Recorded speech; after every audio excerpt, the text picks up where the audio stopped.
Okay, buddy.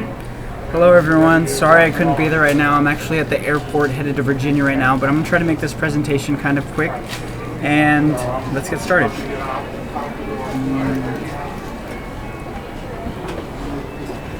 Okay, so this is going to be about the process of industrial design behind Seashore Sandy. Just make sure you guys can hear the volume. Make sure you guys fix the volume. So I'm going to go over the design section. It's kind of a summary of the entire project. The objective I gave myself was to design a toy for children ages 3 to 5 that will encourage creative play and provide long-lasting entertainment. And the outcome I came up with the research is 3 different goals, and I'm going to go into that a little bit later. And those goals kind of guided the whole project as the development timeline showing. We started about 14 weeks ago with the breadboard, and then we ended this week actually. So the final product ended up being Seashore Sandy, and I'm going to talk a little bit more in depth about it.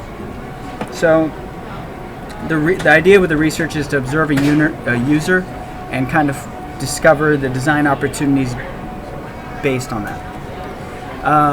So as I said before, my target user was a 3 to 5 year old children in today's United States.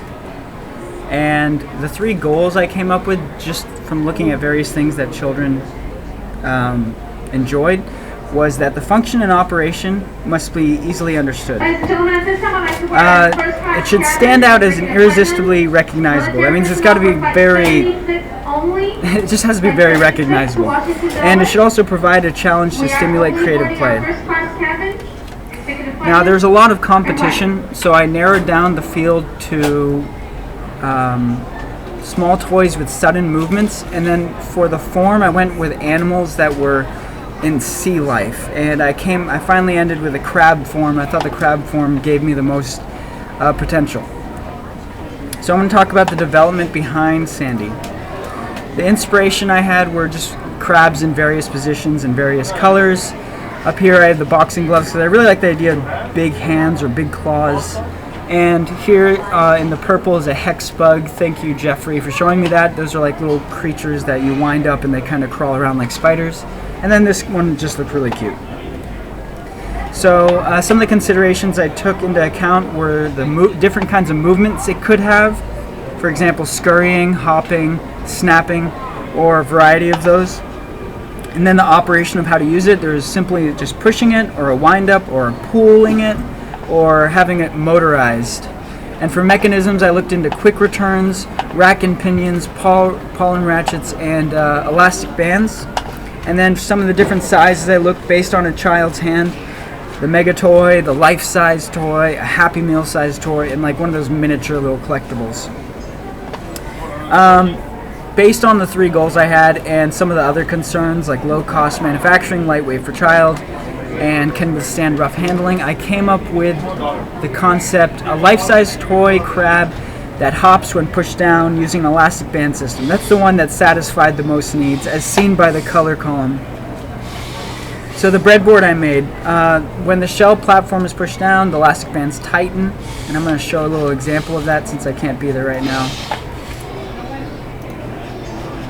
Ladies and gentlemen, for those passengers, so the idea is you just push down on the toy and it would hop up. And it's actually a pretty simple idea, but something that I was toying around with and I really liked was the idea that you could make it jump higher the more you pushed it down. So if you got creative, you could stack a couple books and really launch Sandy off by pushing her hard down, kind of like charging her up.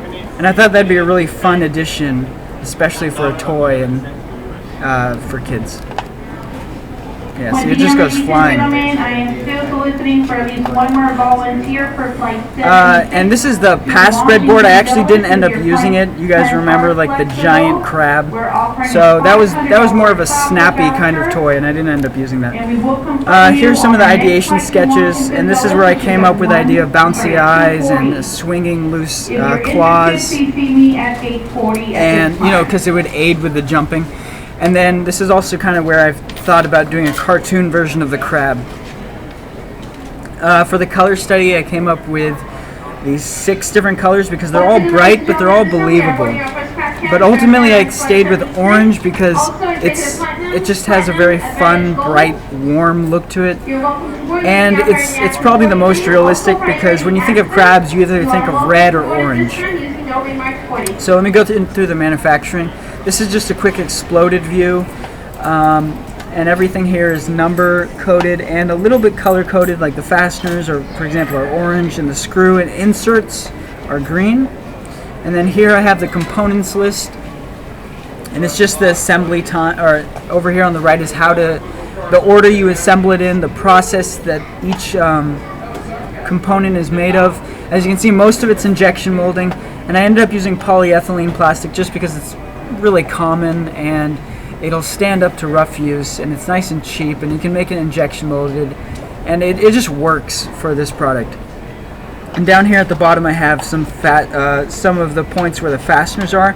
There's actually only 3 fasteners because the thing holds together really well. So for example, the rubber bands on the left are fastening the feet, and on the right you have a heat insert screws and or heat insert threads, and then panhead screws to go in and hold the housing together. Some of the processes I had, the injection molding, essentially the polyethylene plastic beads collect in this hopper. Then as they're pumped through this by the screw, they begin to melt because the heat coils slowly melt the plastic.